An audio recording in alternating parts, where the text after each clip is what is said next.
Let me ask you a question. Do you have a strategy for sleep? My guess is you probably don't, and you're just winging it.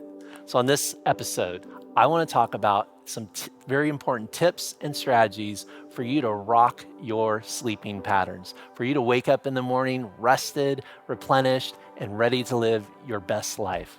My name's Mike Foster, and this is Strongest You.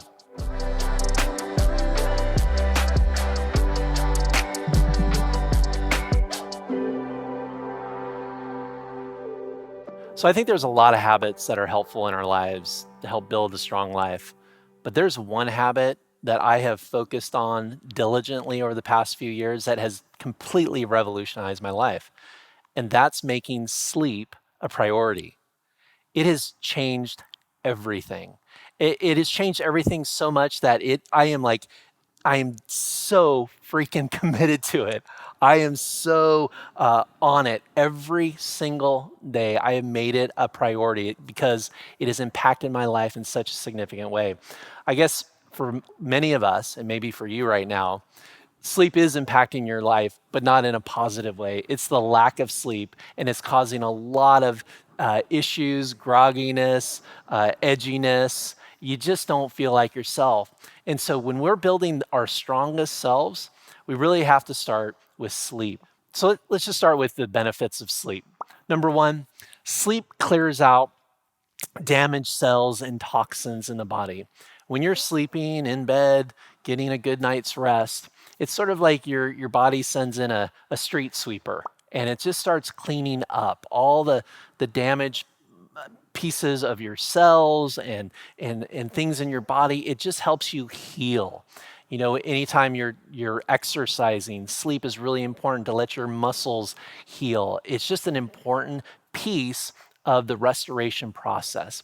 Number two, when you sleep, it allows your brain to sort and to organize memories and experiences. Think of it as an opportunity for your brain to file things in the right place. You know, sometimes we feel so scattered and we kind of have our thoughts running all amok. Well, sleep actually allows you to kind of organize things. Now, you don't have to think about that. You don't have to choose like, well, I got to organize while I'm sleeping. Your brain just naturally does that. It's the incredible benefit of sleeping.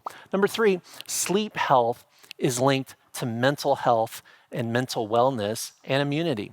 See, when your body gets tired, when you're not respecting its need for sleep, you compromise yourself. You compromise your immunity physically, but also mentally. If you're not sleeping, if you're not getting enough hours of sleep, and recommending 7 to 8 hours of sleep is kind of the normal hours that we want to shoot for. If we're not hitting those and we're deficient in those, we're compromising our mental health and our physical health. So, what are some keys to good sleep? Well, I've been practicing, experimenting, trying out all kinds of different things, and I want to give you kind of the four best ones that I have noticed in my life that has helped not only me but a lot of other people too. So, number one, in order to have good sleep and successful sleep, you have to feel safe in order to sleep deep. See, so many of us are over adrenalized, over anxious, over driven. We've got all this cortisol and adrenaline flowing in our body, and that's going to be really difficult for us to sleep. So, looking for practices just to calm the body, thinking of ways where I can be less stressed. What do I need to release? What do I need to stop doing? You know, how can I feel more safe in my life? That's a key factor in deep sleep. So we have this fight and flight and this kind of monkey mind, and we're thinking about all these worst case scenarios and what could go wrong, and we're worry warts. I get it. But if as long as we're kind of orienting around all of that stuff, sleep is going to be difficult. So releasing stress, looking ways to release worry, that's a good starting step to having good sleep. So number two, another way to find good sleep is we've got to have what I call an electronic sundown. We need to limit the amount of light that we're experiencing at night. Now, this is a really practical thing. When you have a lot of light or looking at your phone or your iPad or watching TV, that is cueing your body to be awake. Light just does that. And so one of the things that I do at my house is probably around 8 o'clock, because I go to bed at 9 o'clock every single night. It drives my wife nuts my friends nuts. Like, I can't get a hold of you after 9 o'clock. I'm like, that's right, because sleep is a priority. But one of the things I do about 8 o'clock is I start dimming the lights in my room and dimming the lights in the house and starting to put the electronic devices away so my body is queued up to know that we're getting ready to sleep. So having electronic sundown, reducing the blue light, putting down the phone, that's a helpful thing for you. All right, number 3 is we got to stop stressing about sleep itself. It's kind of weird, right? But a lot of us, we get our sleep trackers and we get our sleep watches and all this kind of stuff to monitoring our sleep. And I actually think all of those things are bad ideas.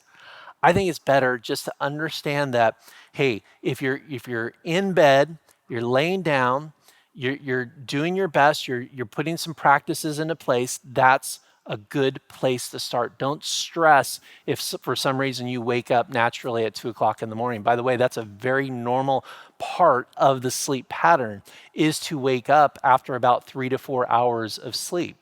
And so what we don't want to do is start stressing the fact that we're awake, because we start stressing, that's going to keep us awake even longer. So just allow your body to do the natural things. If you wake up, that's okay. Don't stress about sleep, okay?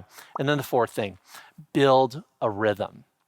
See, so our schedules are so complex and all over the place. And sometimes we're going to bed at 11. Sometimes we're going to bed at 9. Sometimes we're staying up till 2 o'clock in the morning. Your body's just honestly confused. It's like, what are we doing here, bros? So build a rhythm, a normal rhythm. I know that I'm going to bed every night at 9 o'clock, like clockwork. Ask my wife, like, that is a priority. It doesn't matter if we have company. It doesn't matter if I'm traveling. I am going to bed at 9 o'clock because I am coaching my body on what to do. I'm creating consistency. And with this consistency, I build a rhythm, and that helps my body sleep well. So let me be clear. You want to have a strong life? You got to have strong sleep. You got to have a strategy. You got to think about what you're doing and how to create rhythms and limiting light before bed and making sure that you feel safe in your body. Sleep is such a critical part of mental health and wellness. And so think about, how could you make it a priority? How do you make this an important part of your life so you can live your strongest life? Thanks for joining us. I want to make sure that you get Strongest You delivered to your inbox every single week. So make sure to sign up at strongestyou.org. You get it delivered to your inbox. You get some bonus content. You want to be signed up, so head on over there. Plus, I ask you to take a moment and subscribe to our YouTube channel. And don't miss this Sunday as we dive into Forever You. We'll see you next time.